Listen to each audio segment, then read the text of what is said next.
कौन सा effort global piece के लिए किया? अभी पीस चल रहा है, वहां पे लोग मर रहे हैं, अभी सऊदी अरब के ऊपर बमबारी हो गई है। इस वक्त आज के दिन सऊदी अरब के ऊपर मिसाइल जाके गिरी हैं, ड्रोन जाके गिरे हैं। आप कह रहे हैं कि ग्लोबल पीस, ये आपको, ये डीजीआईएसपीआर आपको क्या पढ़ाते हैं? कौन सा चूरन खिलाते हैं सर ये? तो सऊदी अरब के पास पैसा है, डॉलर है, तुर्की के पास नाटो के स्टैंडर्ड, नाटो जो है ना, नॉर्थ अटलांटिक ट्रीटी ऑर्गेनाइजेशन, उसकी सेकंड बिगेस्ट फोर्स है तुर्की। मतलब अमेरिका के साथ अलाइनमेंट है उनकी, अमेरिका की मर्जी से ये काम कर रहे हैं। नाटो क्या है? अमेरिका की फोर्स है ना, सबसे बड़ा पार्टनर अमेरिका, उसके बाद तुर्की है। तो तुर्की के पास नाटो स्टैंडर्ड मिलिट्री इंडस्ट्री है, ड्रोन्स हैं जो वो बना रहे हैं, पाकिस्तानियों को तो वो पहले से दे रहे हैं। ये सारी कहानी तो पहले से चल रही है। पाकिस्तान के पास क्या है? पाकिस्तान में नौकरी और तो कोई है नहीं, फौज में भर्ती के लिए सिफारिशें होती हैं, तो फौज भर्ती करो, ट्रेनिंग करो। एक पर हमला, तीनों पर हमला। इस मुआहिदे के बाद भारत में कोहराम मच चुका है और भारत के मीडिया का जो हशर नशर हो चुका है वो किसी के वहमो गुमान में भी नहीं था। इस वक्त आग लग चुकी है और आग के शोले जो हैं वो हमें यहां से भी नजर आ रहे हैं। भारतीय मीडिया की चीखें इंतहाई दिलचस्प हैं। अगर इजराइल हमारी ले लिया आके तो भी हम खुशी खुशी दे देंगे, हम लड़ेंगे नहीं। अगर आप इजराइल तुर्की पे हमला करेगा तो Pakistan will be playing cricket, not participate. ये बातें इन्होंने वॉशिंगटन में की है, तो ट्रंप ने कहा ठीक है, go ahead, sign the deal. Pakistan कौन सी सर्विसेज प्रोवाइड कर रहा है सऊदी अरब को इस वक्त?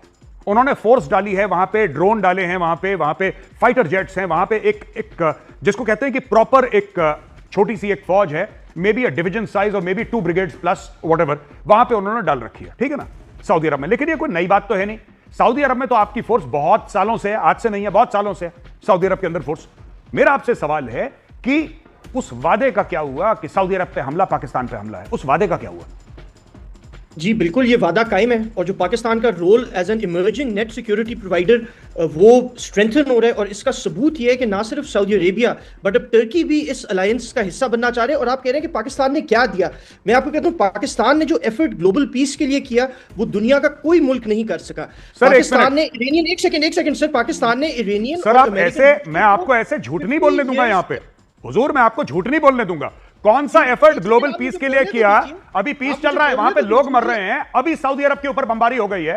इस वक्त आज के दिन सऊदी अरब के ऊपर मिसाइल जाके गिरी हैं, ड्रोन जाके गिरे हैं।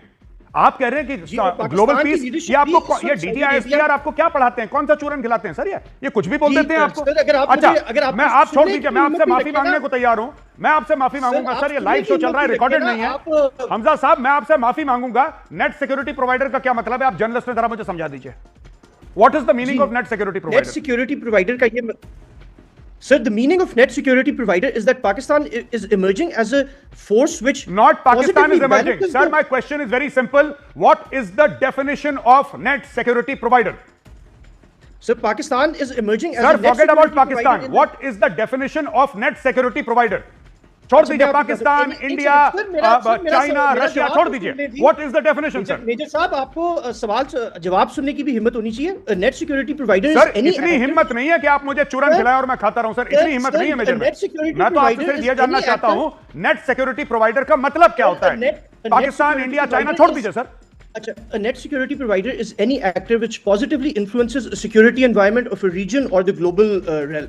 ये इसकी सिंपल डेफिनेशन है। अच्छा, यानी कि ग्लोबल लेवल में पाकिस्तान अब नेट सिक्योरिटी प्रोवाइड करेगा, पूरे इलाके में करेगा। एक बात बताइए सर, जब सऊदी अरब के साथ आपकी डिफेंस पैक्ट साइन हुई है सितंबर में, और सऊदियों ने भी बोला और ख्वाजा आसिफ ने भी बोला है कि सऊदी के ऊपर हमला मतलब पाकिस्तान के ऊपर हमला, सऊदी के ऊपर हमला हो गया, आपने क्या किया ये बताइए? आपने ईरान के ऊपर नहीं हमला करना मत करिए, हुतियों के ऊपर हमला नहीं करना मत करिए। आप ये बोलिए कि सर वहां पे हमने HQ9 सिस्टम डिप्लॉय करे हैं और इतनी मिसाइल आई थी हुतियों की, हमने इतनी रोक दी, इतना सा बोल दीजिए सर। अच्छा मेजर साहब, आप मुझे बताएं कि टर्की क्यों इस अलायंस में आना चाहते हैं? अगर पाकिस्तान ने सऊदी अरेबिया सर छोड़ दीजिए ना, मैं तो आपसे छोड़ दीजिए, टर्की क्यों आना चाहता है? सबको फ्री के गुलाम चाहिए सर, सबको सस्ते में गुलाम चाहिए, वो यूरोपियन है। आपको क्या लगता है सऊदी अरब ने क्यों साइन करा आपके साथ? आपको लगता है शेख का बेटा जाके लड़ेगा? शेख का बेटा सर, शेख का बेटा सोने की रोल्स रॉयस में चलता है, वो ये फर्जीवाड़े में नहीं पड़ता। उसने पैसे दिए आपको, 3 से लेकर $5,000 सऊदी अरेबिया एक सिपाही के दे रहा है। उसने खरीदे सर, खरीद गुलाम वहां पे बैठा रखे कि तुम लड़ोगे मेरी तरफ से। सऊदी अरब, आपको लगता है शेख लड़ेगा? क्या बात कर रहे हैं आप?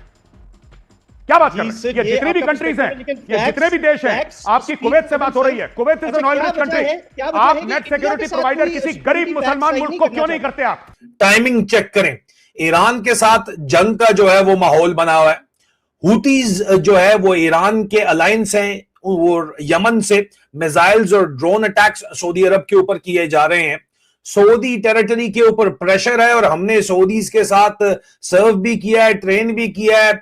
इंतहाई सख्त गलती। हमने किस्से तो सुने हैं खालिद बिन वलीद के, हमने किस्से तो सुने हैं कि जनाब बड़ा जबरदस्त किस्म के फाइटर्स हुआ करते थे, 1400 साल पहले होते होंगे। लेकिन आज तुझको बताता हूं तकदीर उमम क्या है। शमशीर और सना अव्वल, ताउस और रबाब आखिर। इस वक्त सऊदी ताउस और रबाब में जो हमने अपनी आंखों से देखा है, इंतहाई पैड़ा हाल है सऊदी फौज का। और जानबूझ के सऊदिया की फौज को कमजोर ही रखा जाता है कि वो बादशाहत के लिए खतरा ना बने।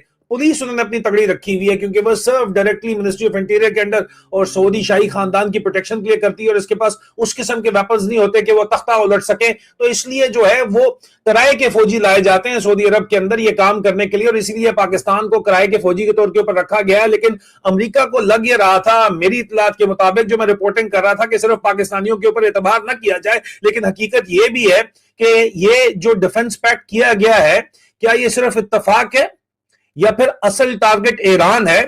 क्योंकि हमारी इत्तलात ये हैं और पाकिस्तान के अंदर जो हमारी सोर्सेज है वो कहती हैं कि अमेरिका की मर्जी से ये इत्तेहाद ग्रीन लाइट के बाद ये काम किया गया है। अब मैं ये क्लेम नहीं कर रहा कि एग्रीमेंट ऑफिशियली ईरान के नाम के ऊपर किया गया है, लेकिन स्ट्रेटेजिक एनवायरनमेंट और सोर्सेज की इंफॉर्मेशन को देखते हुए बहुत से एनालिस्ट और सोर्सेज इसे ईरान के खिलाफ ही एक मुआहदा जो है वो बता रहे हैं और एक अलाइनमेंट बता रहे हैं जो अमेरिका को राजी करने के लिए किया गया है और अमेरिका को खुश करने के लिए किया गया है।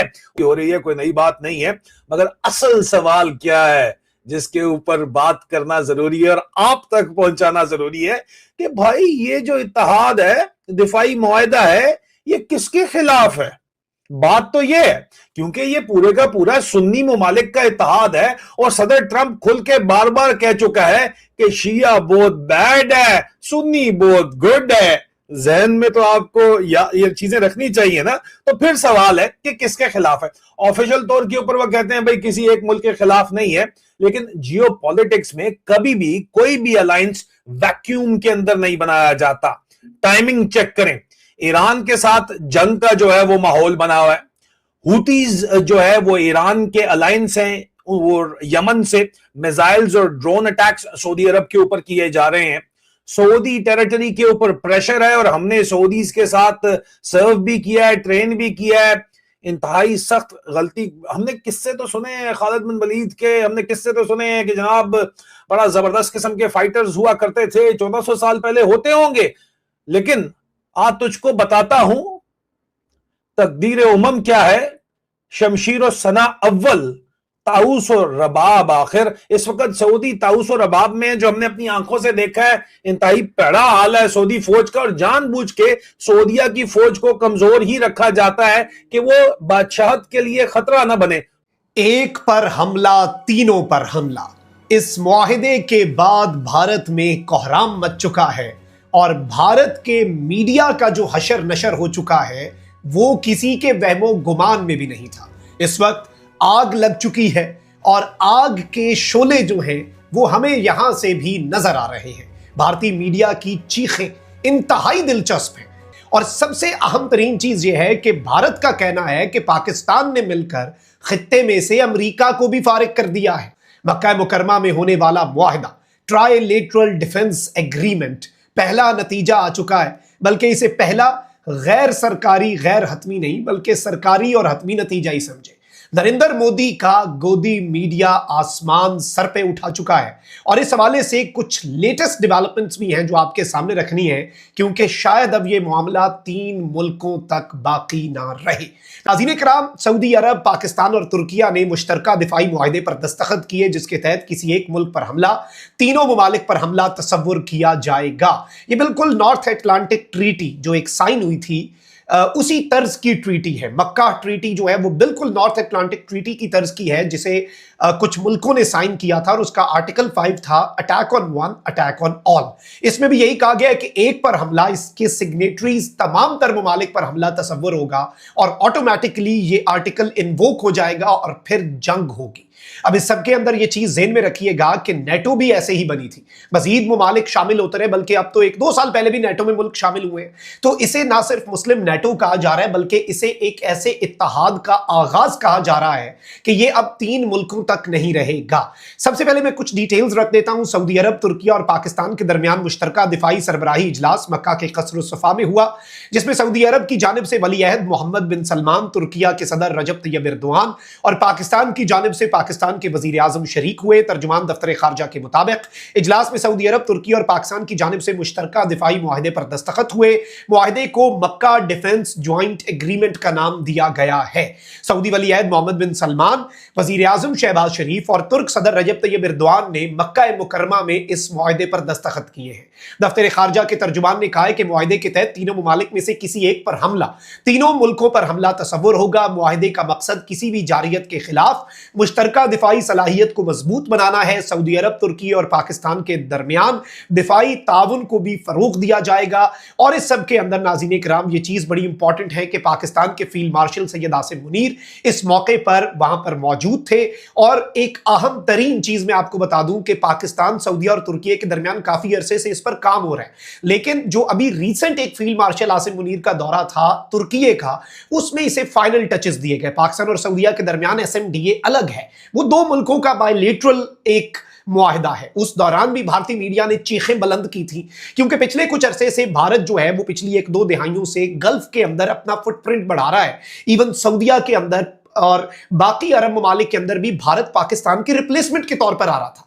भारत अपनी मुस्लिम पॉपुलेशन को वहां पर भेजकर और बाकी इन्फ्लुएंस, ट्रेड और अपनी आबादी का फायदा उठाकर, लेकिन फिर भारत को यह सोचना पड़ गया कि अब अगर हम पाकिस्तान पर हमला कर देते हैं, पाकिस्तान के साथ जंग छिड़ जाती है। सऊदी अरब जो है पाकिस्तान को बेशक ना जरूरत पड़े सऊदी अरब को कहने की कि मिसाइल मारे, सऊदी अरब को ना जरूरत पड़े शायद हमें यह कहने की कि अपने बम भेजें इधर और अपने फाइटर जेट्स भेजें, हमारे पास बहुत है भारत को ठिकाने लगाने के लिए। लेकिन क्या अगर एक कदम में सऊदी अरब जो है वो इंडिया के साथ ट्रेड बंद कर दे, सऊदी अरब जो है वो इंडिया के एक्सपैट्स को निकाल दे, तो इंडिया तो लिटरली आप समझ लें कि घुटनों पर आ जाएगा। इजराइल हमला करना चाहता है तुर्की पर, या इंडिया हमला करना चाहता है पाकिस्तान पर फॉर वॉट एवर रीजन, जैसा अभी हुआ है ऑपरेशन सिंदूर में। और आपने देखा होगा वॉल स्ट्रीट जर्नल वगैरह में ऑलरेडी मार्च अप्रैल में आर्टिकल छपने लग गए थे कि Turkey is the next Iran के का। तो अगर ईरान का ऑपरेशन सक्सेसफुली खत्म हो जाता है 1-2 महीने में, रिजीम चेंज हो जाती ईरान पे, तो Turkey was going to be next. The same पुराना वो कि इराक पे हमला करेंगे जॉर्ज W. बुश, फिर इराक पे सक्सेसफुली रिजीम चेंज करके they were going to go after Iran next. याद है आपको? तो इराक के में जो रेजिस्टेंस हुआ जो कई सालों चला, देन वो ईरान का प्रोजेक्ट खत्म हो गया। तो अब ईरान में जो रेजिस्टेंस मिला उससे वो टर्की का प्रोजेक्ट खत्म होने लग रहा है।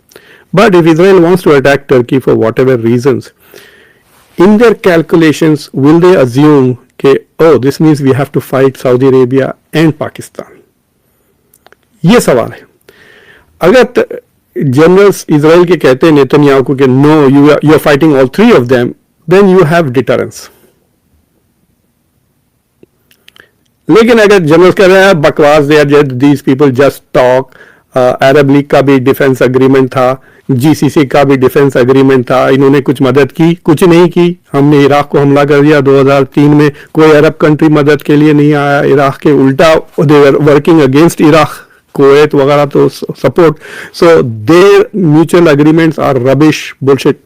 2025 में पाकिस्तान और सऊदी अरेबिया का डिफेंस एग्रीमेंट हुआ, ईरान के रॉकेट्स हिट कर रहे हैं सऊदी अरेबिया को, हुतीज हिट कर रहे हैं सऊदी अरेबिया को, where is Pakistan?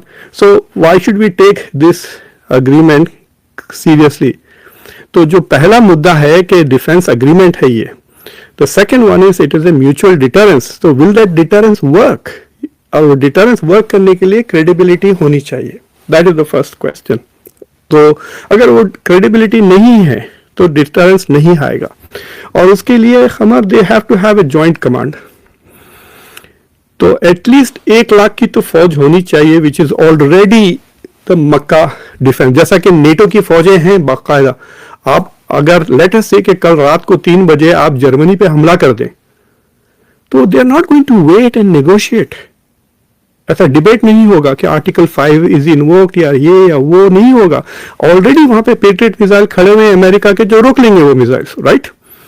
Already NATO की फोर्सेस हैं, existing forces हैं which will defend Germany even while the NATO council is discussing whether article 5 को ट्रिगर किया जाए या ना किया जाए। एक ही बार हुआ है पूरी हिस्ट्री में 9/11 के बाद।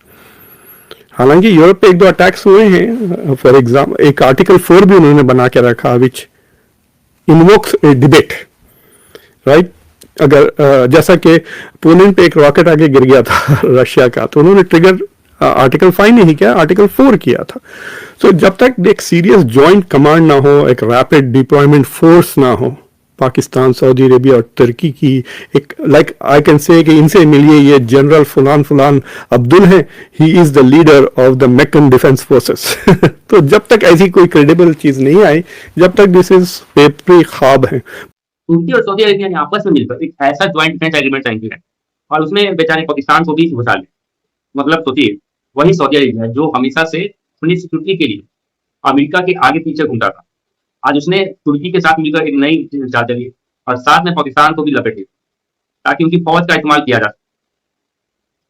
लेकिन असल बात यह है कि जिस देश की खुद की इकोनॉमी आईसीयू में चल रही है, जहां आम जनता आटे और बिजली के लिए रो रही और जो दूसरी देशों के आगे हाथ फैलाता रहता, वही पाकिस्तान जब ऐसी बड़ी बड़ी मिलिट्री एग्रीमेंट की बातें करता है तो सच में हंसी बहुत फूट जाती है। ये डील जितनी बड़ी कागज पर दिखाई दे रही है, जमीन पर उतनी ही जो तुर्की बम साबित होने वाली है। सऊदी अरेबिया तुर्की को भी अच्छे से पता है कि पाकिस्तान की औकात क्या है।